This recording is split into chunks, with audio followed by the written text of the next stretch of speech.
Right, welcome back to the channel, ladies and gentlemen. Today, what we're going to be talking about is an outline, a roundup of all of the leaks and rumours that have come out for Star Wars: The Rise of Skywalker. Full spoilers here, but it's only rumours, so we don't actually know if it is.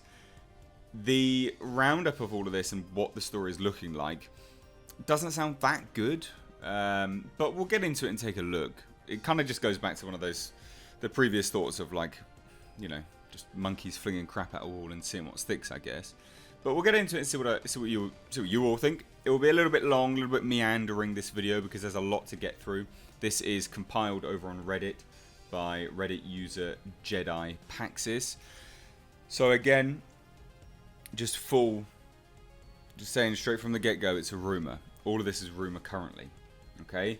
Now it says, obviously, as stated in a previous leak, it's been reiterated to me that we will indeed be getting young Luke and Leia flashbacks in The Rise of Skywalker. So we're getting a lot of flashbacks, which is something which has only just been introduced in the Disney stuff, really, which I always find a little bit jarring, a little bit disjointed.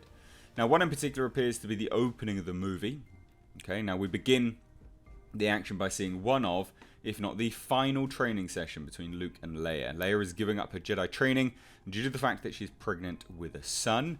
Now, their source has confirmed to them that there is potentially a fight, so they believe that they may be getting Leia and Luke in a lightsaber duel from the beginning of the film, which would make sense because it goes to some future elements to the movie where apparently Leia will be training Rey. Now, obviously, for that to be as part of the movie, we need some setup for that. We need to know how she's qualified to train Rey, and this would be that. Luke had trained Leia, Leia then in turn trains Rey. Now, picking up in the current position in the timeline, Leia appears to have taken up the mantle of Jedi mentor to Rey in the wake of Luke's passing. This will likely coincide with the scene from the D23 first look trailer where Rey throws the lightsaber around, smashes some trees, and avoids that little shooter thing. Now, earlier on in the film, we catch up with Kylo's story where he is slaughtering people with the purpose of tracking down one of the film's main devices, which is his wayfinder. We spoke about this numerous times. It's this kind of device which enables activation of another device, and there's like some weird... There's an alien which is like a caretaker to this wayfinder device. I think he's called an Oracle. Now, we then move forward. Well, he's told specifically that there's a clip of Kylo body slamming someone into the floor of a forest bathed in red light, seen in the teaser. Now, they're also told that this planet is called Exogul.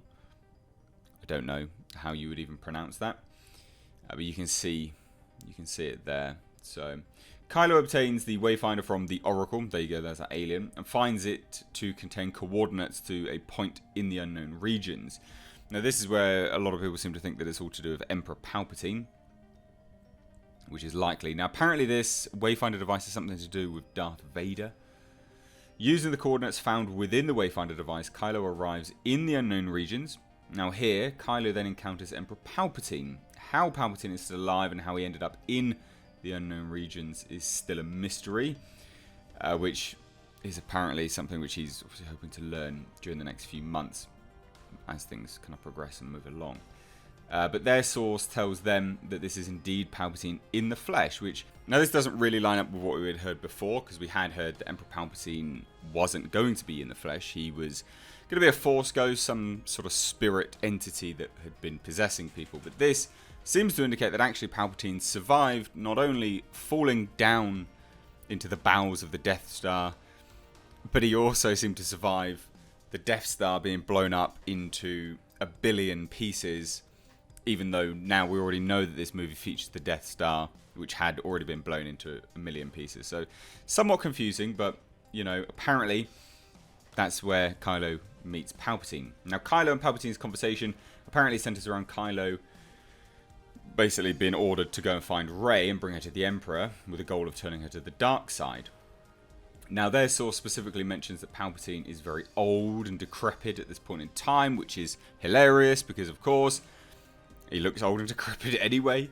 But apparently he's possibly on the verge of death. Now, a little bit of Googling reveals that Palpatine is thought to have been born around 84 BBY, making him in the neighbourhood of 113 years old by the events of the Rise of Skywalker. His goal in luring Kylo to him and converting Rey to darkness is more or less to have Rey and Kylo inherit his new empire and for them to rule it together. Which is super weird.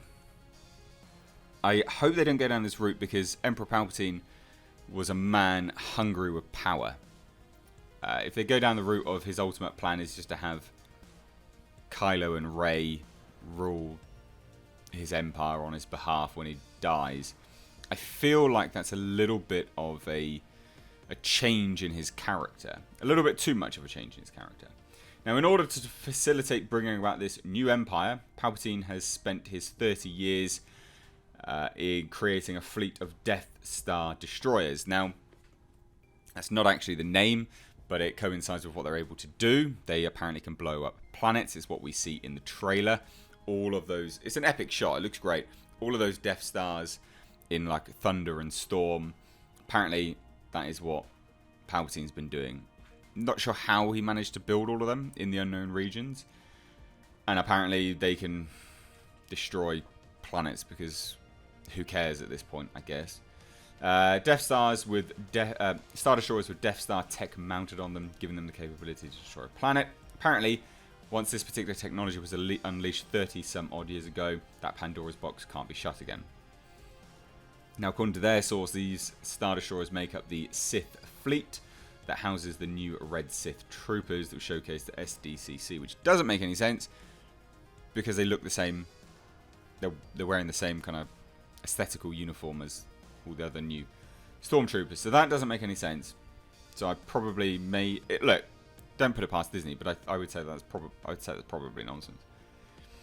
Now, they wrote this prior to the first look being shown, and the fleet has since been confirmed, which I guess that kind of adds some fuel to it. Now, Rey and Kylo, we go back to the Resistance. Apparently, we catch up with Finn and Poe returning to the jungle planet, depicted in some of the behind-the-scenes images shown at Celebration. The duo has been in contact with an informant from within the First Order, and the mole has told Finn that Poe about Kylo coming into possession of the Wayfinder. Now, apparently, this informant is actually General Hux. Apparently, but I don't think they say that here. But that's what earlier leaks have gone and said anyway. That it's actually General Hux, that'd be a weird turn. Maybe that's his redemption story. He suddenly turns good.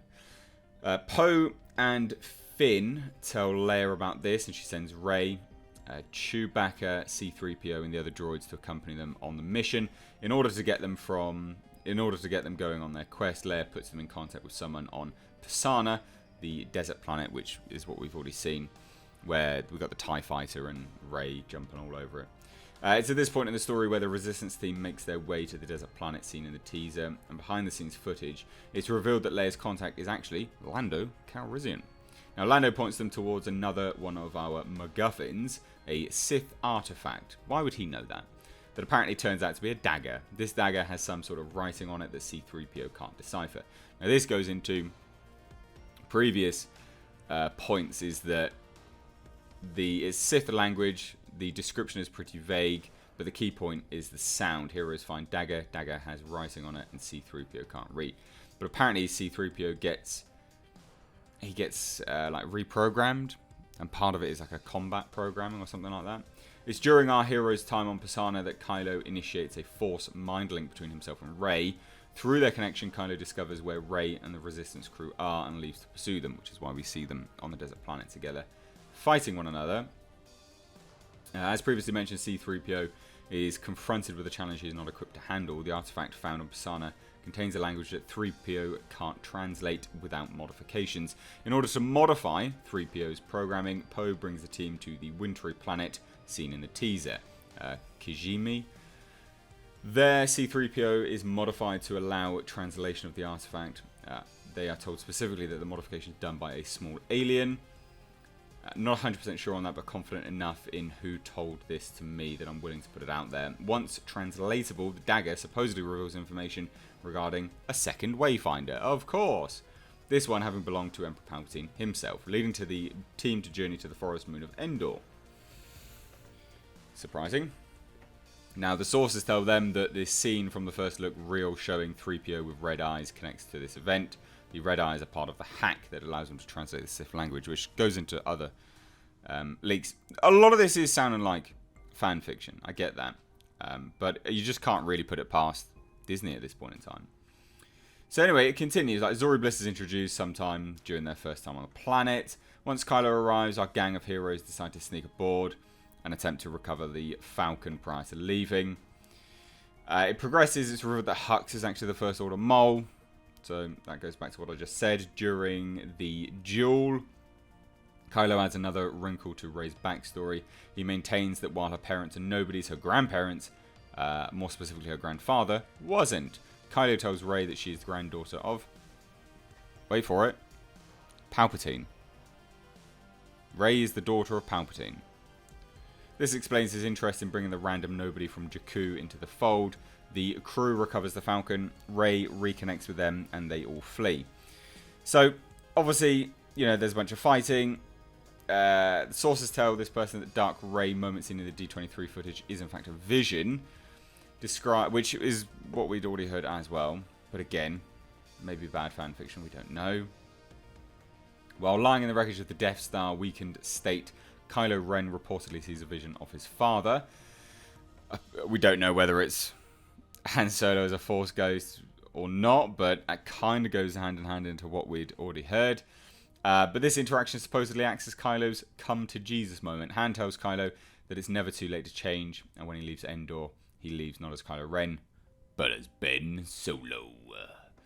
Obviously, there's a duel, which is a critical tipping point for Rey as well. I'm told that in the wake of a confrontation with Kylo, she takes the Wayfinder and flees to Ahch-To to collect her thoughts. Her mind is reportedly mirror Luke's while he was there prior to and during the events of The Last Jedi.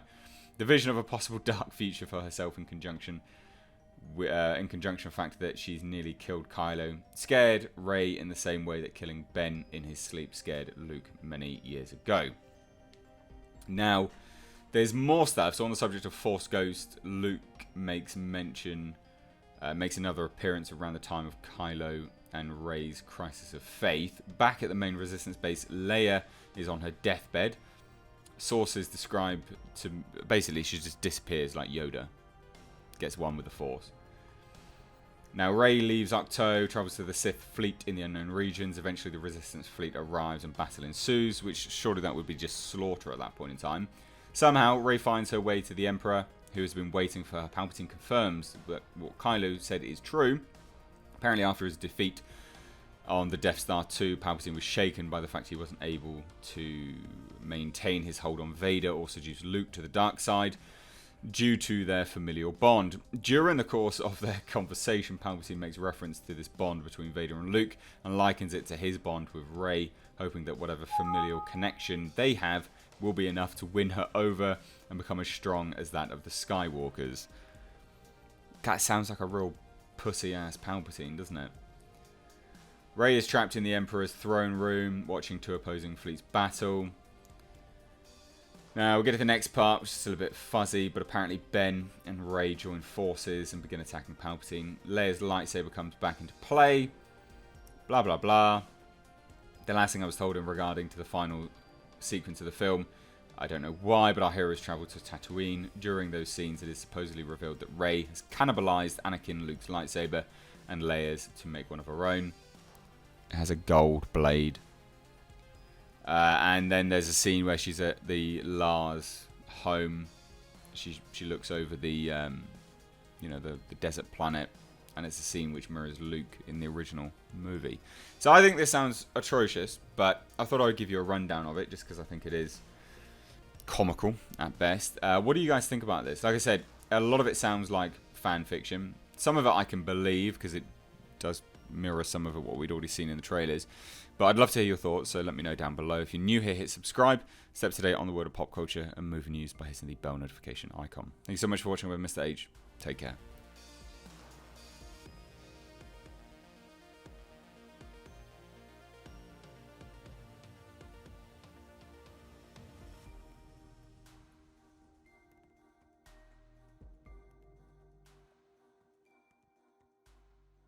flesh, and he would be like a force ghost of some sort, something which is like sort of possessing people.